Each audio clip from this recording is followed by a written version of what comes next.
What's up, geeks and gamers? It's Jeremy coming to you with another video, and today we're talking about The Last of Us Part 2 because the sales numbers are amazing, and all of the media sites that ignored the blatant copyright abuse from Naughty Dog through Muso Limited or Muso TNT Limited.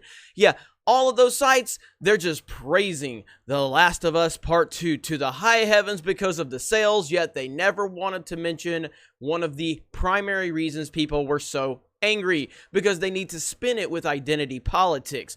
But we've seen this song and dance many times. Anyone that's been paying attention to this knew that The Last of Us Part 2 was going to sell well. I have said it many times. It's going to sell well. It's going to break records. Why did I say this? Because common sense. It's coming off one of the most beloved games of the entire generation, maybe of all time, in The Last of Us Part 1, a game that I very much enjoyed, and a game a lot of you very much enjoyed. A lot of the critics of The Last of Us Part 2, most of the critics really loved the first Last of Us. Yet we're told that we don't like women. That's why they're criticizing it. No, that has nothing to do with it. But of course, this is the mainstream media we're talking about. They are a dying breed, and they are doing anything they can to spin this narrative about the evil YouTubers and the evil independent content creators that are out there that are having opinions. Now, again, to be clear, yes, The Last of Us 2 is selling extremely well. To be clear, I said it would sell extremely well, just as every other person that's criticizing it has said. We all said it will be interesting to see how people respond once they start understanding the story problems that a lot of us have been calling out, and a lot of the problems that are within the game. Not the gameplay itself. It looks beautiful. It plays wonderful. That's something that everyone that's played it has said, but the story problems are where it all falls apart. And that is the main reason people loved the first one so much, because of the story, because of the relationship with Joel and Ellie. So let's look at this over on Forbes, because of course Forbes loves to tell you how toxic gamers are and how wrong gamers are, and they love to spin their narrative. The Last of Us Part 2 sales reveal a predictable truth about controversy, says Dave there, senior contributor. I write about video games and technology. Except, Dave, did you have a really strong opinion on the copyright abuse? Of course you didn't. But let's look at how Dave loves to spin this. It's been clear from the start that the various controversies surrounding The Last of Us Part 2 have been mostly in bad faith, like swirling around after Naughty Dog's first reveal of its lesbian relationship. That is ridiculous, and you are spinning another false narrative. Now, nowhere in here where he claims that it's all bad faith, at no point in here does he mention the copyright abuse from Naughty Dog, because of course he doesn't. We have other sites that want to tell you how it's smashing sales records, becoming Sony's fastest selling PS4 game ever. Again, no one is surprised by this news. The only people that is surprised, or they're going to act like they're surprised by this news, are people that don't follow video games. And then they see that and they're going to go, ha ha ha, you see that, you YouTubers that were complaining about it? You see that? Yeah, we all knew it was going to sell well. That was never a question. It was never a question. And if you paid attention to any of our videos, you would know that we never questioned how it would sell up front. We questioned how it would sell in the long run. And it still could sell extremely well in the long run. I don't know. I don't have the answers to that question. What I do have is knowledge of other things that have been in similar situations. Now again, The Last of Us is one of the most popular and most beloved games in recent memory. We know this, and rightfully so. It deserves all of the praise it gets, in my opinion. I know some people think it's overrated, and that's perfectly fine too, but I think it deserves all of the love it gets. But let's go to something else that broke records, okay? Game of Thrones Season 8.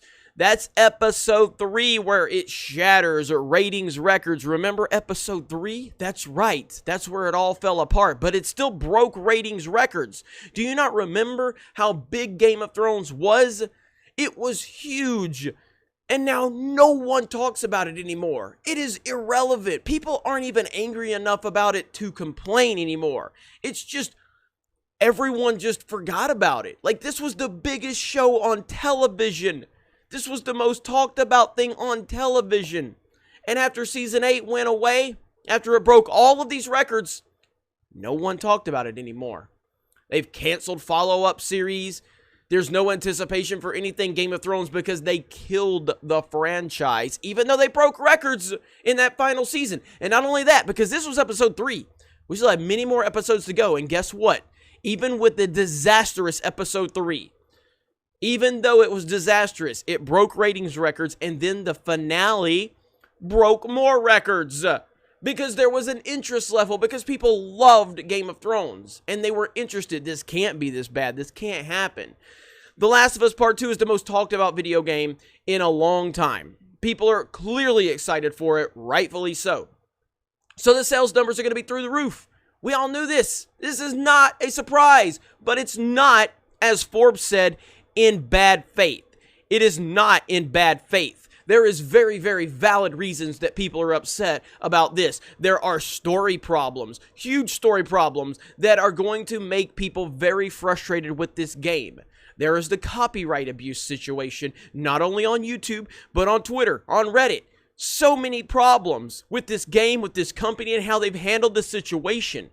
But none of that wants to get mentioned, does it? Of course not. And then, let me remind you about a little movie called The Last Jedi. A little movie called The Last Jedi that opened up at $220 million opening weekend, which at the time, if I'm not mistaken, was the second biggest opening in the history of the box office behind The Force Awakens. That's right. Behind The Force Awakens. It was the second biggest opening ever. That means that this movie must have been a glowing success. That means Rian Johnson must have gotten 10 trilogies afterwards. It was so successful, except, yeah, word of mouth started to play into it, and it had nearly, a mid-60s to high 60% drop in week 2. That is a freaking massive drop in week 2, coming off $220 million. Opening weekend. The Force Awakens opened up at 249, I think.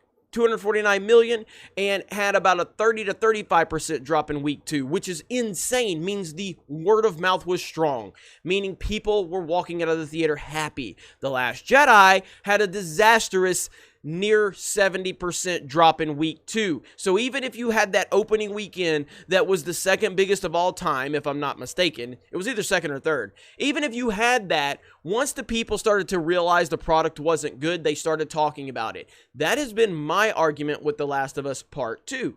My argument has been it will sell well. It will sell extremely well. But word of mouth is going to push this game to the next level if it's going to make it there.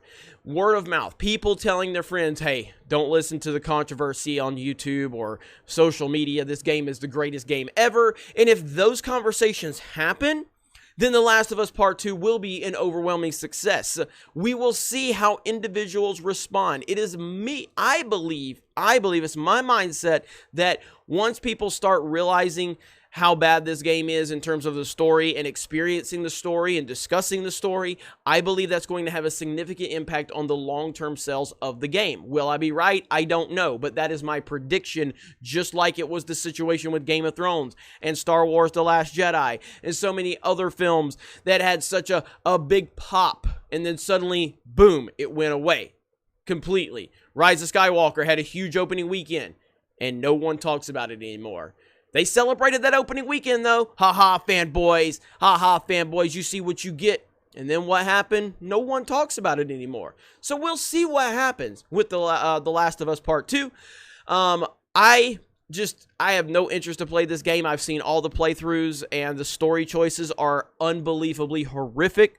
The fact that you have to play as other characters that you would have no interest in playing as is unbelievable, and how Naughty Dog and Sony have handled the situation with the copyright abuse means I have no desire to support Naughty Dog in any way, shape, or form. Now, with that said, geeksandgamers.com, the site I own, and we just rebuilt the site.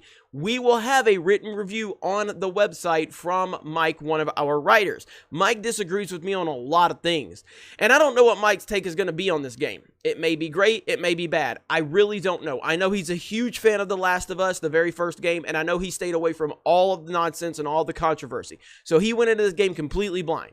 So we'll see what he thinks about it. And if you're interested, please go over to geeksandgamers.com, make yourself an account, go ahead and join the make yourself a profile, join the forums. We have a blog on each profile, so you can write a personal blog. You can share that out on social media. And if you're interested, please consider joining for only $10 a month to our premium subscriber option, and where we give you free content, more content, exclusive content for only $10 a month.